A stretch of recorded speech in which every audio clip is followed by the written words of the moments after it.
We started off with gray skies this morning, and now this afternoon they have turned stormier. Take a look at your Storm Tracker 13 live HD Doppler radar, and here's that cell that we're continuing to track, pushing across Pueblo, Otero, and Crawley counties, and it has prompted the National Weather Service to issue a severe thunderstorm warning until 4:45.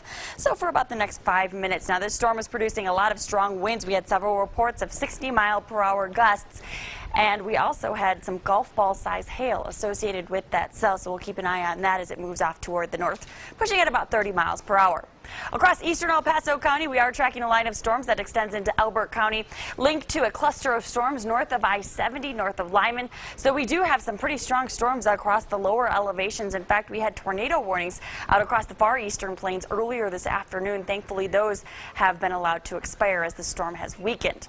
You'll notice that area of yellow on your screen. That is a severe thunderstorm watch. That stays in effect until 10 o'clock tonight because it's in that area of yellow where we could keep some fairly strong storms around through the evening hours and into the first part of the night tonight.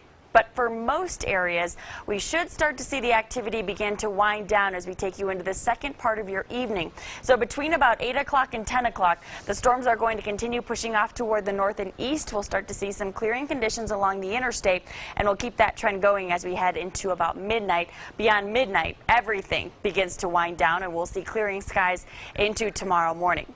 Temperatures tonight will be dropping into the 50s across most of southern Colorado. A few 60s for the southeastern corner, and for the mountain locations, expect 30s and 40s.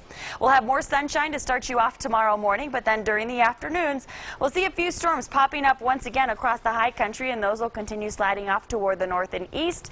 If you're heading to Denver for the Broncos game, maybe doing a little tailgating before watching the game, make sure that you have an umbrella with you because we'll likely see a few showers impacting the Denver area through the late afternoon and into the evening. But for most, we should see a much nicer day tomorrow, and with more sunshine in place, of course, we'll see warmer temperatures. So we'll be getting into the 80s along the interstate.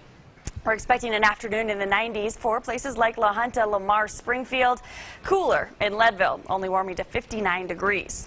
Take a look at your 7-day forecast for riding the temperature roller coaster here over the next 7 days. We'll keep low 80s around Saturday, Sunday, dropping into the 70s on Monday. We get a cold front that pushes through on Tuesday. That's going to up the chance for thunderstorms on Tuesday, so we're keeping it at about 30%.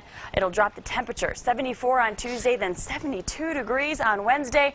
We'll gradually warm up, though, as we head into the end of the work week next week.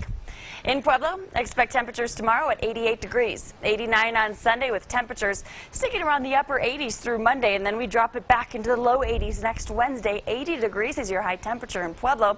In Canyon City, we will have a mixture of 70s and 80s here over the next 7 days. That cooler air, you'll feel it Tuesday and Wednesday of next week before we warm back up Thursday and Friday.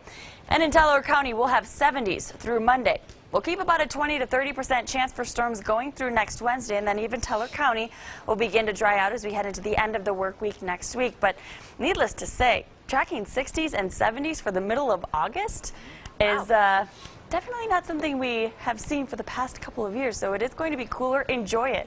Get outside. I took my dog to the park this morning, and I have to say it was kind of nice to play outside, and it wasn't scorching hot. The dog wasn't panting? No. Yep, she was much more efficient at going and getting the tennis ball today. She had a little bit more energy, so... She improved her time and her pitching skills? She did. It was a personal best today. Did you time it? I did. Where are you at now, 9, 10 seconds? Oh, are you kidding? More like 2 or 3 seconds to get back. She's a sprinter.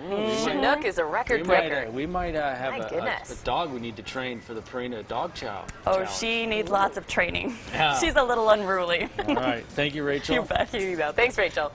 Well, there's no end to self-enhancing surgeries, it seems.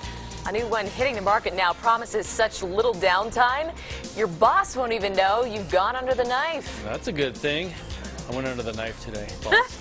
A live look at the state fair in Pueblo. Oh, those people are so lucky.